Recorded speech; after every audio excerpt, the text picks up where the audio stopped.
Hey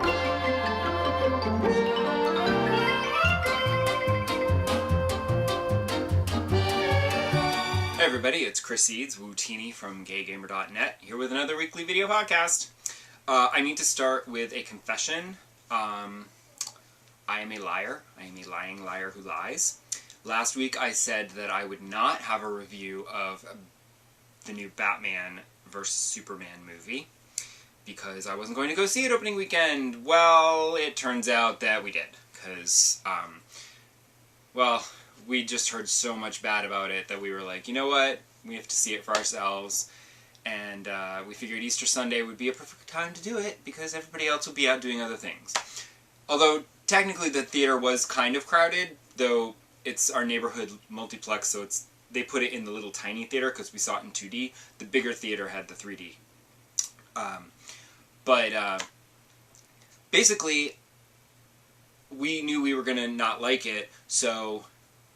But you can't complain about something until you've actually seen it, you know. So, in order to have legitimate opinions about the film, it was important that we saw it. Also, as huge comic book fans, me and my husband, we love to see comic book movies. Unfortunately, the DC ones tend to not be that great. However, on the plus side, I apparently lowered my expectations so far that Batman v Superman, that's what it says in the titles in the film, Batman v Superman, Dawn of Justice, wasn't as bad as I was expecting. Because all the reviews were talking about what a horrible movie it is, and how it makes no sense, and the plot is all over the map, and it's just terrible, and the performances are awful, and the special effects are terrible, and it's just bad, bad, bad, bad, bad. It wasn't. It's not a great movie by any stretch of the imagination. The script is incredibly clearly rushed into production. I believe, although now you'll never get the true story out of anybody in Warner Brothers, but I believe they were intending to do Batman and Superman team up, and then later introduce the other Justice Leaguers. However, because the Marvel movies were doing so well, they said, we don't have time. Now. So, you get Wonder Woman in this movie. Now, I have to say, everyone's right. Wonder Woman is awesome. She's amazing in this movie. And it's great to see Wonder Woman on the big screen. Even if I'm not crazy about her costume, I wish there was more color to it, but these movies don't have colors. Superman is like dark blue, dark red. It's practically black. Batman is just dark gray and black, and she's just dark red and dingy kind of gold maybe, with possible some blue, but I'm not sure. The whole movie, it's so desaturated and grainy that, you know, you can't, there's no color anywhere really. But she's awesome. She runs away with the movie. And I think that's because she's only in it for like 10 minutes. So they don't have time to ruin Wonder Woman. And fingers crossed, her solo film that they've already, I think, completed filming will be okay, because maybe the people involved in these aren't... I know it's a different director. I don't know who wrote the script for Wonder Woman, but I'm hoping it's not these people. And maybe her script, maybe her movie will be okay. Because, like, they've already ruined Superman. Like, completely. The Man of Steel is not a good Superman movie. It's not a bad movie, but it's not a good Superman movie, because the guy in this movie is not Superman. He doesn't act like Superman's supposed to act. Superman is supposed to be heroic and inspirational, and he's not. Henry Cavill is super pretty, but he's so wooden. I don't know, maybe he's a better actor in other movies, but he's so stiff and wooden as Superman. In fact, he's super stiff, like, physically. Like, there's a scene where he walks into a courtroom as Superman, and he's so bulked up that he waddles. It's so awkward looking, and I don't think it's the suit. So they've basically ruined Superman. He's this mopey, glum, and I just can't stand that. That's not Superman to me. And their Batman is typically grim and gritty, obviously. Ben Affleck is actually not bad. But he kills a lot of people. And I kind of take issue with that. Because I'm like, yeah. Make him grim and gritty and dark and whatever. But don't kill people. At least not like a lot of people. Like, if you kill somebody, that should be a big deal. Heroes don't kill. That's my thing. I feel like my superheroes, they don't kill. So, I don't like what the DC Universe does with their movies. Everything is so dark, and it's so grim, and gritty, and serious, and it's overly serious. Which is weird, because there's a few lines of dialogue in this movie that are, like, quippy, and they just feel so wrong compared to what's surrounding it. Everything's all grim and gritty and dark and serious and violent, and then somebody throws off a quip and you're like, what? There's a whole lot to talk about as far as problems with the script, but I won't get into that. It's a hot mess. The first 2/3 are, like, super tedious and boring. It's trying to say something serious and important about, you know, heroes and the real world, but it just gets swallowed up in the chaos, and it's a bit up itself. There's these random dream sequences that I didn't understand until suddenly I realized during one of them I went, oh, these are so we can have some, like, superhero-y action stuff to keep us awake, because the rest of this movie is super boring, until the ending, when you have your big fight scenes that you've been building to. And, like, those are spectacular, you know? I mean, lots of collateral damage again this time. Although there's a cute line where somebody's like, oh, thank goodness it's after hours, so there's hardly anybody in the neighborhood. I'm like, what? But anyway, I don't want to spoil the ending of the movie to you, but, it's a mess, but my inner childhood comic book fan nerd did geek out when you saw Superman, Batman, and Wonder Woman on screen together. Like, that is a moment. And it would be nice if that wasn't a moment that was spoiled in the trailers, but whatever. The trailers always spoil everything. I had to shut my eyes during the entire Captain America Civil War trailer, because I'm not even looking at that shit right now. I'm not even trying to have that get spoiled. But, like, it's too serious, and it degenerates into CGI at the end, just chaos. And, like, the CGI is not always great. I was not crazy about Doomsday. He's not great in the comics, but it's like they looked at the comics for inspiration and said, how can we make this worse? And I want to complain about Jesse Eisenberg as being the most annoying Lex Luthor ever to walk the face of the earth, because he's so hyper and annoying and blah, blah, blah.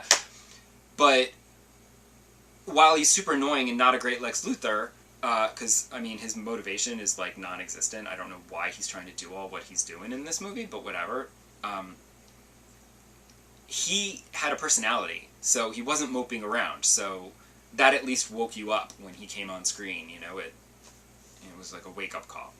The movie's doing huge business. I'm hoping that the subsequent Justice League movie maybe isn't quite so dark and grim and gritty. I mean, the fact that they're going to be releasing an extended R-rated cut of Batman vs. Superman on Blu-ray, that's kind of insane that you're even making a comic book movie that you can make an R-rated cut out of. Like, you shouldn't want to.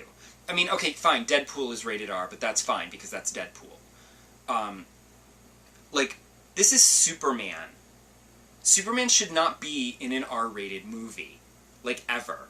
Superman and Batman are supposed to be comic book characters for kids. No comic books aren't for kids anymore, so whatever. Alright, I'm sorry, my age is showing. That's enough out of me about Batman versus Superman. You didn't come here for movie reviews, although sometimes you get them, because that's just what I have to talk about. As far as video games, I played a little SingStar again this past week, because they updated the SingStore with some new songs, and there was a new Boyzone song and another new Girls Aloud song. I say new, I mean new to the game. They're not new songs, because they're not making new music. But, it reminded me how I don't like this new revamped SingStar.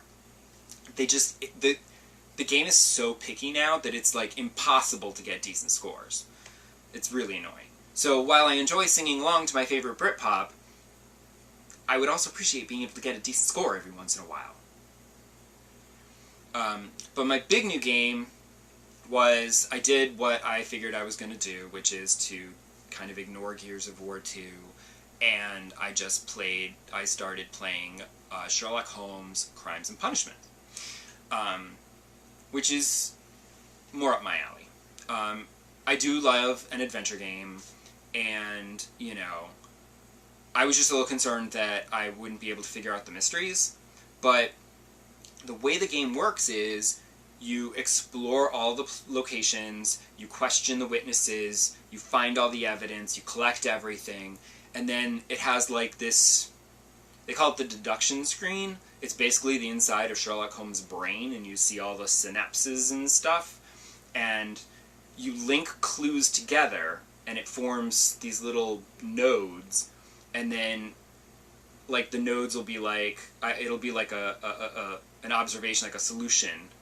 And then sometimes they have two, where it's like, oh, this guy was just an innocent pawn, or oh, he was behind the whole thing all along. And then you pick which one of those you think is the right one, and then it'll connect all the nodes, and then eventually give you a solution and say, this is the killer, you know. And what's weird is that there are multiple solutions to each mystery. I found this out through pure accident because I got to the end where I needed to accuse someone of the murder, and I didn't know how to do it because the game didn't actually, like, show me how to do that. So I ended up having to look it up online, and in doing so, they're like, connect this node to this node and this node, and you'll get this option. Connect these nodes, you get this option. But this one is the actual correct option. And I'm like, wait, so there's only one true solution to the mystery. But the other solutions also feel right. And in fact, looking at the clues, all the evidence is circumstantial and everything, so like all the solutions that you can come to seem like they're fine, like they're plausible, they work. But I guess the game has like one true solution that is the real one. But it's hard to come up with that because everything works, because I guess they're trying to make it like you can have multiple endings and they're having it being open and stuff. But I feel like if it's a mystery, there should only be one solution, you know? So the whole multiple endings is kind of weird. So I don't really know what that's all about. But I'm still enjoying it, even if I don't feel like I've actually figured it out. Because that's the problem. Because there's no, like, smoking gun that makes you go, aha! This and this means that that person did it. You know? Like, all the evidence is so circumstantial and whatever that it could be this guy, or it could be that guy, or it could be this. And, like, nothing really jumps out. So you don't feel at the end like, aha, I've solved it. You know? Because you could go, aha, I've solved it. Except that's not the actual solution, it's this one.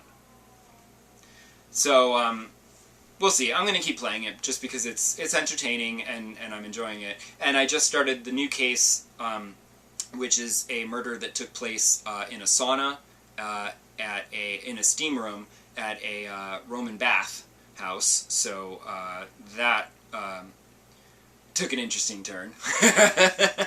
So come back next week and I'll probably talk more about Sherlock Holmes. And whatever else strikes my fancy. Find out what that'll be next week, right here, same place, same channel. See you then. Bye.